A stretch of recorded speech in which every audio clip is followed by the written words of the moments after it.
What's up, everyone? Welcome back to the Coalition of Friends YouTube channel. My name is Garrett, and I hope you're having a great New Year's Eve. What am I doing today, you might ask? I'm closing out 2019's movies that I have seen, which consist of Dark Waters, Jumanji, The Next Level, Bombshell, and Uncut Gems. Slight spoiler warning for all of these movies. I don't think I'll get into any spoilers, but just in case, watch those movies and see this video again. Dark Waters is a film that I walked out of full in a panic attack. I think the way that the movie explores this terrible thing that a giant company did and how far they went to cover it up and how deeply impactful it is on the entire human population was such an exciting thing to see.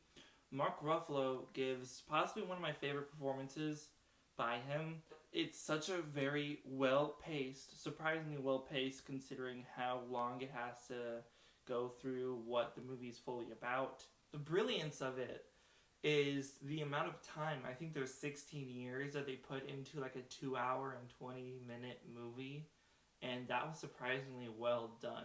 It takes its time in certain years, the years that a lot of stuff happens, and then it cuts through a couple years at the very end because that's brief, there's not much happening, and I think it works really, really well.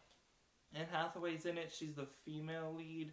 I wish she got more to do though. She has 1, 2, 3 really good scenes in the movie, and that's really all we get from her.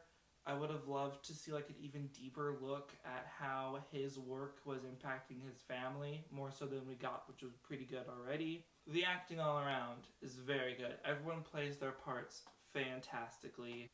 I think the way the movie gives out its information slowly at first, and then we get this huge montage of Mark Ruffalo's character really giving us every piece of information, the entire story to multiple different people, cut together in one linear time, and it works really well. The situation becomes so daunting that you're a little sick to your stomach. You see the impact it is on other people, the main farmer dude progressively getting sick because of the Teflon, and then you get to see the breakdown of a human body, both mentally and physically, through Mark Ruffalo. The amount of stress that is put on him to do this, you see his one of his hands just start doing this. It's like fingers at first, and then he gets to like his whole arm, and then he seizes, and he's told to lay off, but he can't. He has to make sure this goes through because he needs to save these people, or help them at least.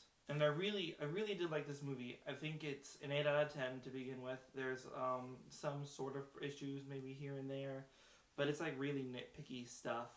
I just really like this movie, and I think you should have seen it, or if you can, go see it, or buy it when it comes out. It's really worth keeping it to rewatch or see, in my opinion. Jumanji, The Next Level is the sequel to the widely popular and surprisingly good Jumanji, Welcome to the Jungle. To begin with, I'm not the biggest fans of Kevin Hart and Dwayne "The Rock" Johnson. I feel like usually they give off the same characters. They don't really have a lot of different stuff. I think Moana is Dwayne Johnson's best work. Kevin Hart, I don't really know before this, but I loved all of the main cast in this movie. Kevin Hart, Dwayne Johnson give fantastic performances in this movie. Very good. I can't say enough how good they are in this movie.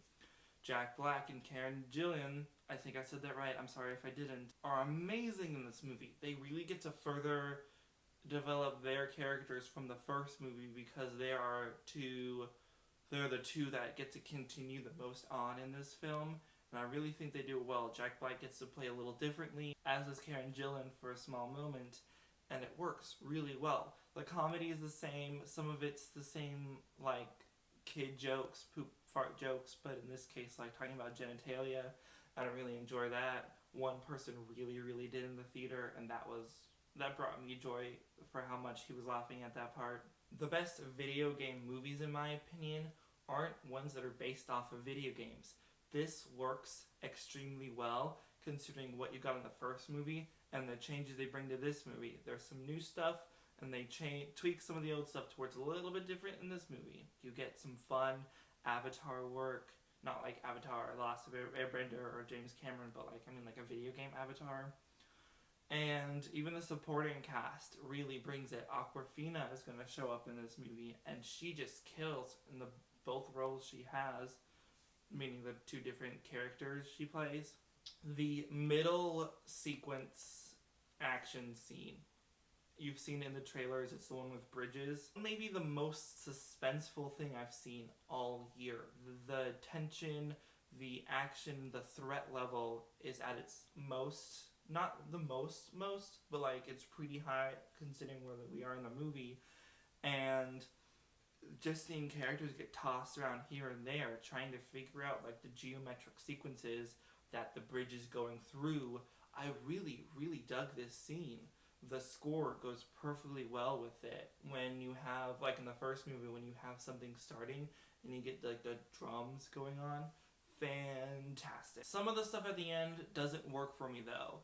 There's a character that we learn to like a lot, and there's a piece of information that is revealed about this character, and then this character decides at the very end to do something weird and stupid. And I know it's so that this person can continue on, if that makes sense, hopefully not to spoil things, but I don't think it worked the best way it should have. It didn't land emotionally for me. Other people said they cried with that scene. I didn't, and I am a sucker for crying, so maybe I just wasn't invested in the character, or at least that physical manifestation of that character at the time. But overall, a really fun family movie that everyone can enjoy, from your old people to your little 3-year-old, to at least understand what funny jokes are and can watch action sequences and like have a good time with them. I think I'm gonna just give this an 8 out of 10 for different reasons other than Dark Waters. Still very enjoyable. I definitely think you should see this movie. Next we have Bombshell. Bombshell, whichever way you take it. I really, really, really enjoyed this movie. The editing, the stylistic choices, the acting. There's a couple fourth wall breaks that really, really work in the movie because it's directed actually at the people watching and is like really beneficial emotionally to us. The three main leads, Charlize Theron, Nicole Kidman, and Margot Robbie, all gave fantastic performances. I don't remember if I've seen Charlize Theron in anything, but I do like her because of this movie. Margot Robbie definitely deserves her Golden Globe nomination for Best Supporting Actress with this film. She gives a fantastic performance that really, I think, is her best of the year. I didn't like her that much in Once Upon a Time in Hollywood, partially because she didn't get a lot to do. And you feel for these women, this is about the Fox News scandal, if you don't know, that happened in like 2015 and 2016, and it's so gross that this dude was doing stuff to all these women, and because they wanted their jobs and the positions that they had, they didn't say anything because they would lose them. They would lose their job in the industry that they so badly wanted to work in. And there are so many famous actors and actresses in this movie. It's like you're on an Easter egg hunt, plucking out who's what SNL person, who's what famous actress from a television show, who's what really funny comedian playing a Republican douchebag. Maybe not Republican, just conservative, because that's really what Fox is, conservative. I don't want to get political, but like it's a very politically driven movie, and it makes stuff that I didn't have a lot of attention about because I was, busy with high school and I couldn't vote or anything. So I didn't have like big knowledge about what was going on. It really, really stuck with me. I think this is a movie that you should very much see just to understand like how bad the situation was and what it meant to so many women to finally be able to like speak and say what they wanted to say and get things fixed. Also, Kate McKinnon gets like a really, really fantastic role that's not just comedic. She has really deep, heartfelt parts that I was like, wow, Kate McKinnon can be a drama actress. She killed it in this movie. And then the last line, I'm not so sure about. It's literally just the word maybe, which, no. Don't have maybe be the last line of your movie. They cut back to things in the past with voiceover so that you get all the context necessary for each character, why they're there, how they got there, and it wasn't unnecessary. This movie is very well paced. It doesn't feel like it's super long, it doesn't feel super short. It's really, really perfectly well done. So I'm going to give Bombshell a 9 out of 10. I really, really like this movie. The final movie I got to see in 2019 was Uncut Gems, starring Adam Sandler.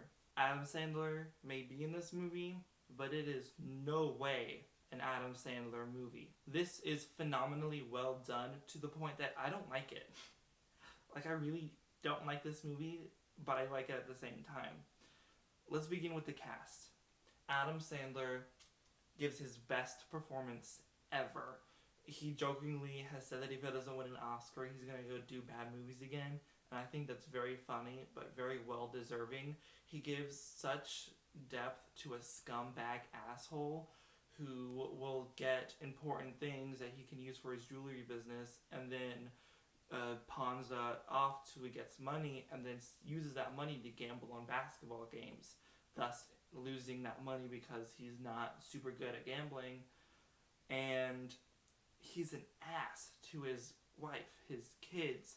Julia Fox plays the person he's having an affair with and someone who works at his jewelry place.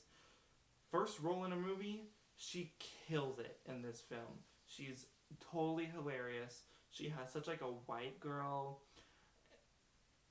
I can't do it because I don't know exactly how to do it, but take my word for it, Julia Fox is fantastic. Idina Menzel is in this movie, and she's okay. She doesn't have a lot to do, but what she does well. And it's nice to see that she can actually, like, you know, perform live on screen, and that's good to see. Kevin Garnett is in this movie, famous basketball player. He really sells Kevin Garnett. He plays himself because you can't find someone super tall as he is and able to get like his mannerisms, his actual speaking ways, and he really sells what he is and who he is being himself. It's not like he's playing a caricature of himself. The reason why I don't like this movie is because this is going to mess up your nerves.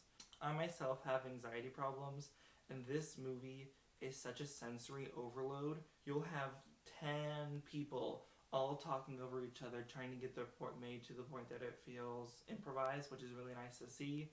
And it feels very authentic, but it's just so much going on. It really takes like half an hour into this movie before you actually understand what the plot is. You know that from in the past, before the movie takes place, that he owes people money. You don't know how much though, but you get that. But it takes forever until the plot actually starts going. This is the gem, this is what he does with the gem, this is what he gets for the gem, and this is what he does with the thing he gets for that gem.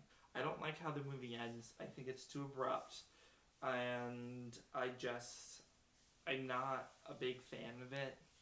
I think if you can get past how crazy this movie is, it is shot pretty well.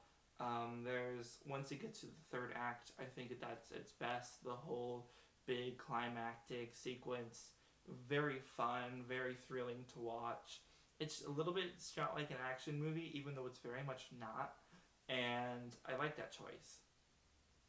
So I'm going to give Uncut Gems maybe a 6 or 7 out of 10. It's really one of those two. If I really don't like the movie, it's a 6. If I give everything the props that it does, it's a 7. But it is a very good movie. I just didn't like it that much. So there you have it. The last 4 movies that I saw in 2019, now reviewed. If you liked it, give it a like. And if you want to see more, hit that subscribe button. And I will see y'all in the new year.